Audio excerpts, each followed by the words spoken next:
menceritakan kelahiran daripada Tuhan Yesus sebagai juru selamat kita yang agung.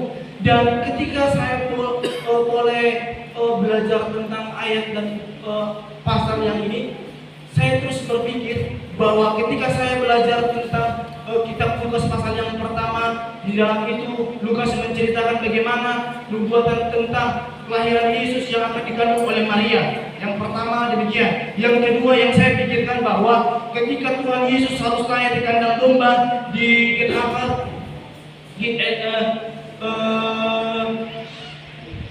Migdal Eder, ya, atau menara kawanan domba, Yesus pun harus lahir dalam sebuah palungan yang dimana tidak seharusnya seorang raja yang kekal yang memerintah atas seluruh dunia harus berada di dalam baringan yang tidak layak bagi seorang raja. Yang kemudian saya berpikir bahwa ketika Tuhan Yesus harus lahir dan Tuhan juga menyatakan kemuliaannya melalui malaikat-malaikat untuk mengabarkan tentang pemberitaan yang indah, pemberitaan yang sukacita terhadap gembala-gembala.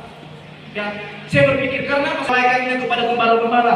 Saya herannya, Bapak Saudara, saya herannya mengapa harus para gembala yang harus menerima kabar sukacita daripada Tuhan.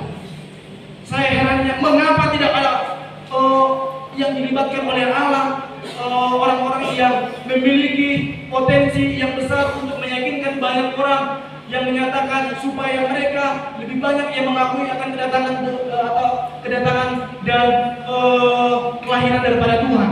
Mengapa tidak orang-orang ahli Taurat yang Tuhan harus katakan, hei para ahli Taurat, Tuhan Yesus telah lahir di kandang domba?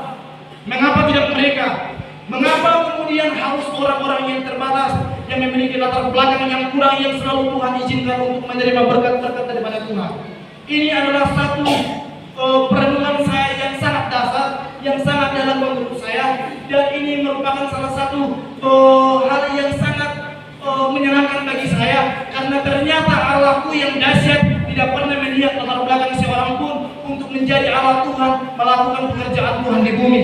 Itu yang pertama. Ya, karena apa? Yang pertama yang jelas dalam judul perikop yang pasal kedua, yang dikatakan di ayat ke-8 ini, gembala-gembala. Kalau kita berbicara tentang gembala-gembala, Bapak Saudara, gembala-gembala di dalam kitab ini menceritakan bagaimana mereka adalah buruh, bukan pemilik dari ternak yang ada.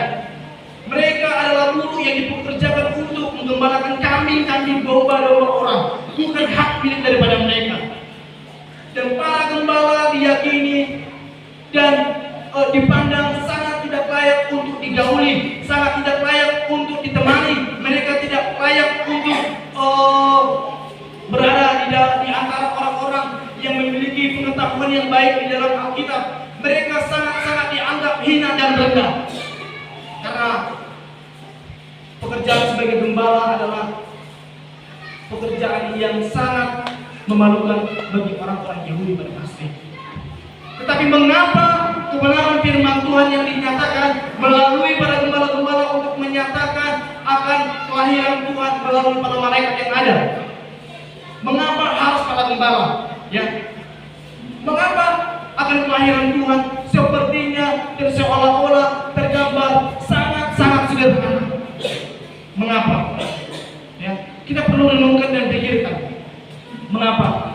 Yang saya pikirkan, yang saya pelajari, bahwa Tuhan tidak mau datang sebagai orang yang memiliki jas yang lebih daripada orang-orang yang ada pada masa itu. Tuhan tidak ingin datang ke dunia sudah punya mobil 5. Tuhan tidak ingin datang ke dunia punya pesawat tempur 5. Kenapa? Karena Tuhan ingin menyamakan derajat Tuhan sebagai Allah yang 100% manusia, dan Allah ingin menyamakan derajatnya 100% sebagai Allah. Yang saya yakini adalah demikian. Ketika Yesus harus lahir dengan mempunyai harta benda yang berlimpah, maka yang saya pikirkan bahwa Yesus tidak lagi ingin akan diperbolehkan untuk bergaul dengan orang-orang biasa pada masa itu. Pada masa kecilnya, Yesus pasti akan dijaga ketat oleh orang-orang guru-guru besar, dan Yesus pasti akan dijaga oleh ahli Taurat, orang-orang Farisi pada masa itu. Tetapi yakinnya dan yang pastinya Yesus tidak pernah lahir daripada yang itu, sehingga pada kelahiran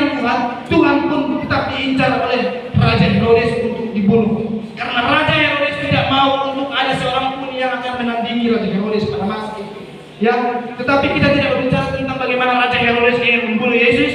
Kita tidak berbicara tentang bagaimana kesederhanaan daripada kelahiran daripada Tuhan Yesus. Yang saya mau bahas adalah bagaimana kemuliaan Tuhan bisa bersinar ketika Tuhan Yesus lahir ke dunia. Yang pertama dengan slide yang ada, Lukas pasal yang kedua ayat yang ke-14. Kemuliaan bagi Allah di tempat yang maha tinggi, dan damai sejahtera di bumi di antara manusia yang berkenan kepadanya. Kelahiran seorang bayi biasanya, apalagi seorang raja, pasti akan disambut meriah. Pasti akan disambut meriah, baik oleh keluarganya, mungkin akan persekondongan untuk menyambut akan kelahiran seorang anak. Ya, saya yakin meskipun saya belum menjadi orang tua, tetapi banyak orang tua yang saya lihat, yang saya perhatikan, bahwa ketika anak pertamanya lahir adalah anak yang ditunggu-tunggu, dia pasti akan mempersiapkan yang kemudian akan dipestakan sebagai ucapan terima kasih kepada Tuhan. Ya, itu pasti. Tetapi berbeda dengan Tuhan. Mengapa berbeda dengan Tuhan? Karena Tuhan punya Bapa, karena Tuhan punya Ayah di dunia yang tidak mumpuni dalam melakukan hal yang demikian.